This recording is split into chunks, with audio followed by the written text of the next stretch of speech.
Let's return to This Week in America. Here's your host, Rick Bratton. Welcome back, everybody, coast to coast. This Week in America.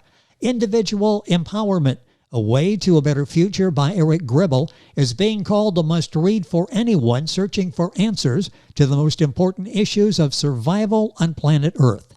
Concerns include a social breakdown, an approaching climate calamity, loss of genetic diversity, world overpopulation, economic stagnation, and a loss of manufacturing jobs.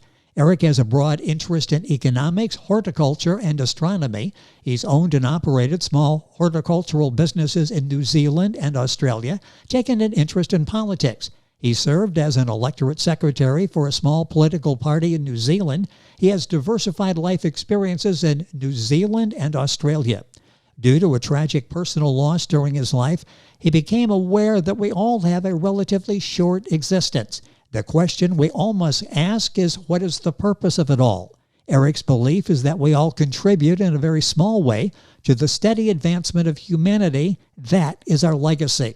That legacy becomes less obvious if society does not appear to be advancing. That's why Eric anticipates that his book demonstrates to people that there is a future, that the current crisis that humanity is going through is totally solvable. And Eric Gribble, author of Individual Empowerment, A Way to a Better Future, is our guest via Skype from Australia on This Week in America. Eric, welcome to the program. A pleasure to have you with us. Yeah, thank you very much. It's a pleasure. Thanks for having me. Yeah. It is our pleasure. This is such an important book touching on subjects that we all need to be aware of and focused on. What inspired you to write this book, Individual Empowerment? I was born and raised in New Zealand my parents were basically Second World War generation, and my father was a school builder, and the attitude always was that the world didn't owe anyone a living. And during New Zealand was, when I was young, number 3 in the world for GDP per capita. And during my lifetime, I just saw a steady decline in the country's economy and rising social problems, and I attribute it all to government. And of course, I also had a bit of a background in economics, so I recognised that it was the impact of government decisions that was the involvement in people's personal lives and the extent to which government was interfering with the working of the free enterprise system, which is basically should be self-regulating, which was causing the problems. So, yeah. You go into depth in this. The book, Eric's book, is Individual Empowerment, A Way to a Better Future. Eric Gribble, that's Gribble. You'll find the book available at barnesandnoble.com, all of the usual places. We'll give you that information as we go through the program. We've got a copy of the book on the air, and Eric has a copy of that there as well. Individual Empowerment is becoming an international bestseller. Let's go through some of the topics you address, Eric, in the book. Let's talk about innovation. Why is innovation important, a key to a successful economy? Well, all products go through a life cycle where you've got the development phase, and then you've got the growth phase when there's no competition, and then the maturity phase. But during the growth phase, there's usually no competition because it's a new product on the market, and that's when maximum profit is derived. The maturity phase is where where competition starts developing the same product and profits fall because of competition. So if a lot of products in an economy are in the development phase or the growth phase, then that's when maximum profits are being derived, and that's when an economy will prosper. So that's why it's important for industries within an economy to be constantly innovating. And also, it's a secondary side too, because innovation and new products also improve efficiency because they make people life easier for people. Yes. So it's both efficiency and profit, the most profitable area to be in. What are some of the factors that lead some people to innovate? Some people just seem to be visionaries. They're always looking for an innovative way to approach solving a problem. What are some of the factors that lead people to innovate? Yes, that's a tricky one. It's all to do with people's conditioning, I think. People who are in the sciences tend to be more analytical because they're conditioned to think laterally and look for solutions, whereas accountants and lawyers tend to be more memory-based learning. And what this leads to is that there hasn't been a lot of innovation in our institutions as a result. But it's a very indeterminate. It's to do with people's background. People who come, immigrants from places where there's been no social welfare, like for Asia, for example, they have, for their survival, they have always developed cottage industries for their very survival, and they bring that mindset over with them when they immigrate into a different country. And usually those new immigrants start up cottage industries and various businesses because it's very indeterminate. Then you have people like Elon Musk, who is driven by a goal, and he is so focused on a goal that his goal was, he believed that humanity should become multi-planetary, and that goal has driven him from a very young age. So the factors are very indeterminate. You have the usual things which people talk about, like an environment where there's few regulations, low taxes, availability of venture capital and stuff like that. But there's more to it than that. There's no simple answer to Eric, what causes people.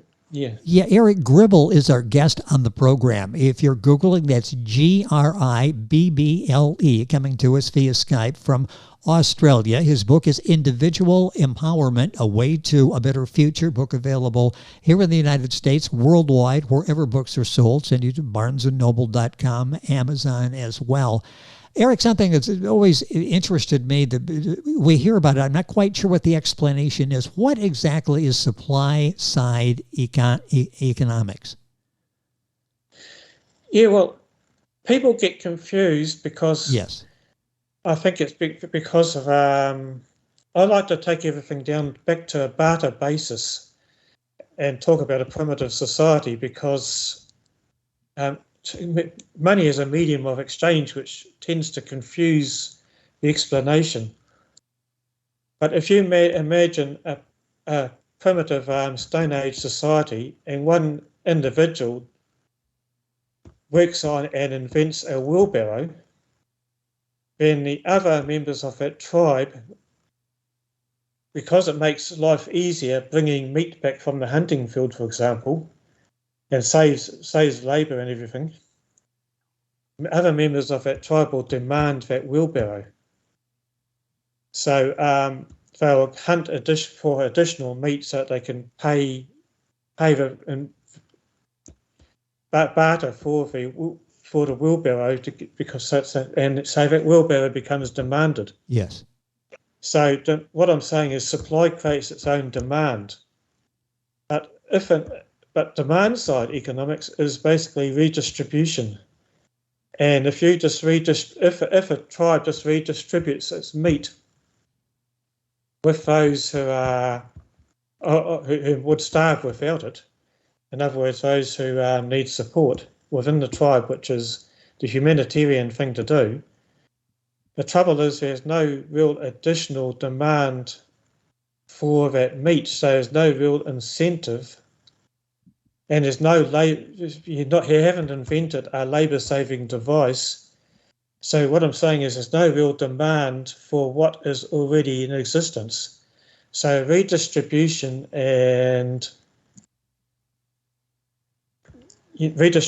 to poorer members of society doesn't necessarily result in economic growth, Yes. because there's no demand for what's already in existence. But of course that redistribution is necessary anyway, because we can't have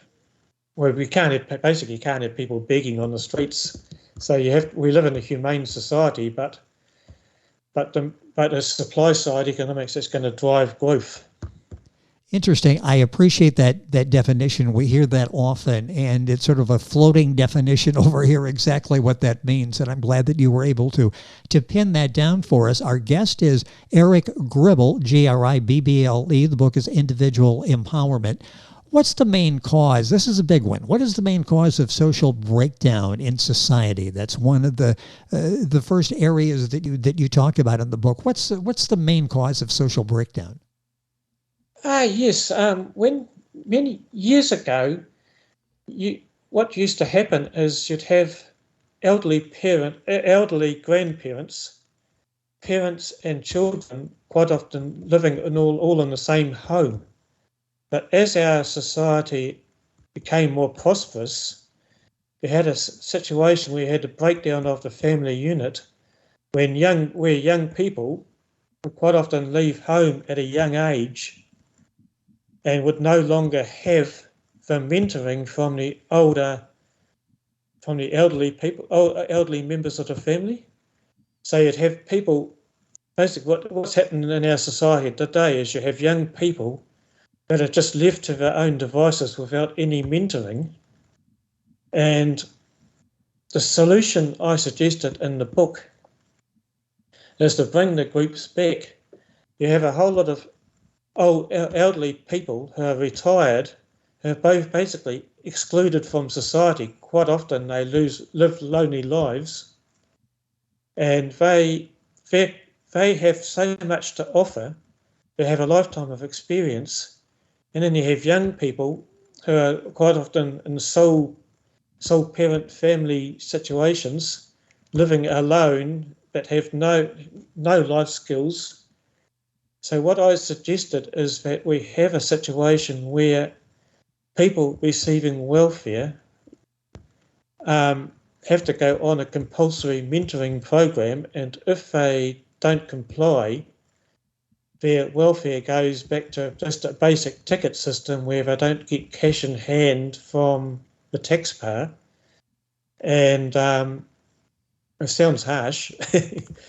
And also the elderly people go on a mentoring program and are brought into these families as mentors, a voluntary program for elderly, and they could get a top-up to their pension if they go into this program, which involves a lot of training. Plus, of course, you can't put elderly people in a dangerous situation, obviously. Yes. But the strategy is to try and bring the two groups together. So it was just a concept which I thought about, which could contribute to reducing the breakdown that we're currently experiencing in society.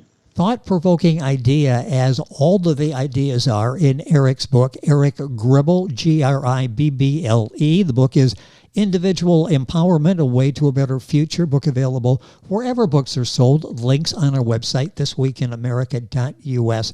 Time is going by too quickly. I want to talk about a couple of more key areas in the book. And let's talk about the role of government. We really oftentimes don't really like government, but yet we look to government to solve our problems. What do you believe is the role of government? Well, I believe the goal of government is very limited. I'm almost a libertarian in this regard. I believe the primary role of government is security of the individual, and that involves defence, social welfare for people that fall through the gaps, the judiciary, which is meant to be independent anyway from government, and police. So all those factors around the security of the individual, but just about everything else like education, health, can all be put in a competitive private sector environment. And, well, you can have a subsidised system for low-income people for education accounts and subsidised health insurance. So that it's still available. It's available for low-income people, but you're moving everything out of government because basically the free enterprise system is self-regulating. It doesn't need government, and this is what people don't understand. Yes, and you do an excellent job of explaining this in much more detail in Eric's book, Individual Empowerment. Time for a couple more questions. These are big ones, and I shouldn't do this and give you a couple minutes each to answer these, but it goes into detail, Eric does, in the book, Individual Empowerment. The key is it gets us thinking about issues that we are all facing as a society. How about major taxation reform? Is it possible, and should it be, and will it help? Definitely. The income tax system has been constantly modified and used for all sorts of purposes, like lower taxes for low-income people. So they're confusing it with the welfare payments. And then we have rebates and all sorts of stuff for politicians' pet programs, basically. And then we have an entire industry based around estate planning and trusts in order to lower people's income tax bills. There's a whole industry that's not needed. What I suggested for reform is that we need to move away from taxing income, which is production, to taxing expenditure, which is goods and services taxes. So it's changing the whole emphasis, and it's across the board. It's a broad-based tax, which creates a level playing field for industry. So to not favouring any particular industry, which is what income tax does, which is distorts the economy. And but because goods and services tax is a regressive tax, which tends because low-income people spend a greater proportion of their income on living expenses, so low-income people will be more affected by goods and services taxes. That is why I suggested subsidised education and health for education for children and health, and also I actually like the concept of a guaranteed minimum income scheme. I know there's been a lot of criticism by different people of that particular scheme, but I actually like the concept where everyone gets a basic income from the government, regardless of their income. It's a concept that's been around for a while, but I actually like that concept because it helps low-income people. Well, yes, and without distorting or changing incentives. You frame it in such a way that it gets us thinking that maybe this isn't such a bad idea, that we were at some point led to believe that this is really not something that we should be participating in. But it's another idea that Eric puts out there in his book, Individual Empowerment. Time for one more question, and I really need to talk about this because we are seeing here in the United States just dramatic climate change. Regarding global warming, environmental issues, can you briefly describe what action we should be taking, and is it too late? Well, I don't think it is too late, and I believe the action we should have been taking for a long time is, well, my pet subject, nuclear energy, because it's safe, and even though it's been portrayed as not being safe, moderated reactors cannot melt down, and radiation is everywhere. I mean, if you died in 10,000 years' time, we'll be able to carbon date your bones because your bones are full of radioactive carbon isotopes. Radiation is everywhere. People are fearing something but it's only dangerous in nuclear reactors because it's in concentrated form. And it's not as dangerous, anywhere near as dangerous as what the hype would have us believe. But density is the answer. Energy density in the form of nuclear, agricultural density in the form of, environmentally controlled greenhouses on rooftops could feed cities, which would take pressure off wilderness areas. So agricultural density, energy density, and we need lots and lots of energy for charging up electric cars or economic growth. For agriculture, everything requires a lot of energy, so we need to massively increase our energy production, and that can only be done via nuclear, and that is the long-term answer. It's the only real solution, because these alternative energy renewables, they just cannot be backed up on such a large scale. Battery technology and everything else just isn't there yet. It's just we're going down a dead-end path in that respect. I want to take 30 seconds here at the end and ask you, we just went through a whole litany of problems that we face, and sometimes we're thinking these are really overwhelming, but I get the impression that you are optimistic about the future, that if we work together, these problems are solvable. Yes, I believe we do have a bright future. I believe that we could have substantial economic growth if we just got government out of people's lives and allowed people to reach their potential.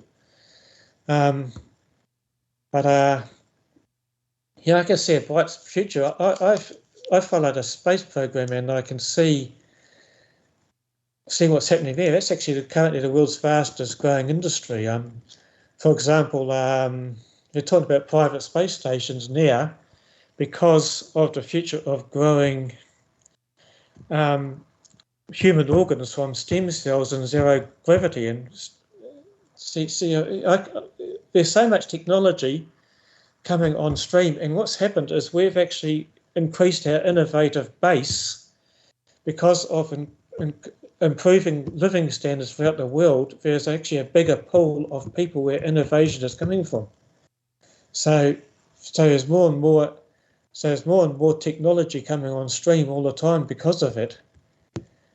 So I can see a great future, and also because I personally believe with the concept of energy and agricultural density, I actually believe that our planet can support up to 10 times its existing population with less environmental problems than we have now. Interesting how I love the optimism. We talked about problems that, again, many of us think are surmountable, and you feel that we can work our way out of these. The book is so well done. Possibility of a screenplay coming from Eric's book. The book will be featured a billboard over here in Times Square in New York City, getting a lot of international play.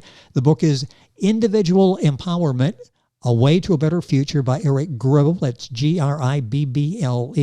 Eric, a pleasure having you on the program. Are you working on another book now? I have started another book, but I haven't progressed very far with it yet. But I quite like the concept I've come up with for a new book, so hopefully in about a year's time it'll be ready.